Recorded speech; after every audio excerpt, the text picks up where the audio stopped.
ఆమె తయారు చేయబడ్డానికి ముందు ప్రొమేథియస్ ఒలింపస్ పర్వతం నుండి అగ్నిని దొంగిలించి మానవులకిచ్చాడు. ఇది చాలా భయంకరమైన నేరం. జ్యూస్ ప్రొమేథియస్ను ఒక రాయికి బంధించి పక్షులు ప్రతిరోజూ అతని లోపలి భాగాలను చీల్చివేశాయి. తర్వాత రాత్రిపూట ప్రొమేథియస్ లోపలి భాగాలు తిరిగి పెరిగి మరుసటి రోజు మళ్లీ తినడానికి మాత్రమే అతను హెఫెస్టస్ను పండోరాను సృష్టించమని ఆదేశించాడు. ఆమెను తయారు చేస్తున్నప్పుడు ప్రతి దేవత ఆమెకు ఒక ప్రత్యేకమైన బహుమతినిచ్చారు. ఆఫ్రోడైట్ పండోరాకు స్త్రీత్వాన్ని బహుమతిగా ఇచ్చింది మరియు ఎథీనా ఆమెకు చేతిపనుల కళను నేర్పింది. కానీ అన్ని బహుమతులు మంచివి కావు. ఉదాహరణకు హెర్మెస్ పండోరాకు మోసం మరియు ఉత్సుకత అనే బహుమతినిచ్చింది. ఆమెను సృష్టించిన తర్వాత పండోరాని హెర్మీస్ ఒలింపస్ నుండి తీసుకువెళ్లి ప్రొమేథియస్ సోదరుడు ఎబిమెథియస్కి ఇచ్చాడు. పండోరా అతని భార్య కావాలి, ప్రపంచంలోనే మొట్టమొదటి భార్య. కానీ పండోరా స్వయంగా రాలేదు. ఆమె వద్ద ఒక పెట్టె కూడా ఉంది.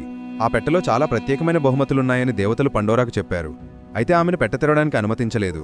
ఈవ్ తాను ముందు అన్ని రకాల రుచికరమైన పండ్లని కలిగి ఉండటం కానీ వాటిలో దేనిని తినడానికి అనుమతించకపోవడం న్యాయంగా లేనట్లే.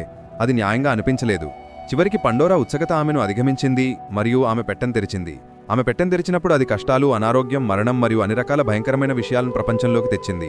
అదేవిధంగా హవ్వ నిషేధించబడిన ఫలాన్ని తిన్నప్పుడు దుష్టద్రోహం మరియు అబద్ధాలు ప్రపంచంలోకి వచ్చాయి. జ్యూస్ ఆమెను అడ్డుకోలేరని తెలుసు కాబట్టి ఒలింపస్ దేవతలు ప్రతికూల విషయాలను పెట్టెలోపల లాక్ చేసి పండోరాకు ఇచ్చారు. ఇది మొదటి నుంచి ఒక ఉపాయం. ప్రొమేథియస్ నుండి అగ్ని ఇవ్వబడినందుకు మానవాళ్లంతా బాధ పెట్టడానికి ఉద్దేశించిన శిక్ష ఇది. పెట్టె నుండి బయటకు రాని ఒక విషయం ఆశ.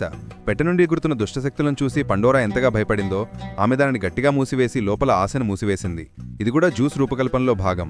పురాతన రచయితలు మొదటి నుంచి తమ సమస్యలన్నింటినీ మహిళలపై నిందించడంలో నిమగ్నమైనట్లు అనిపించింది. నేను ప్రస్తావించిన ఒక విషయం ఏమిటంటే పండోరా కథ బైబిల్ నుండి దొంగిలించబడలేదు. వాస్తవానికి పాత నిబంధన ఆదికాండం కథ కొంచెం ముందే వ్రాయబడి ఉండవచ్చని నమ్ముతారు.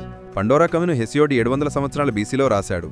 అయితే ఆదికాండం 1400 మరియు 400 బీసీ మధ్య వ్రాయబడింది. కానీ నిజమేమిటంటే మొదట ఎవరు వచ్చారు, ఈవ్ లేదా పండోరా ఎవరో ఎవరికీ తెలియదు.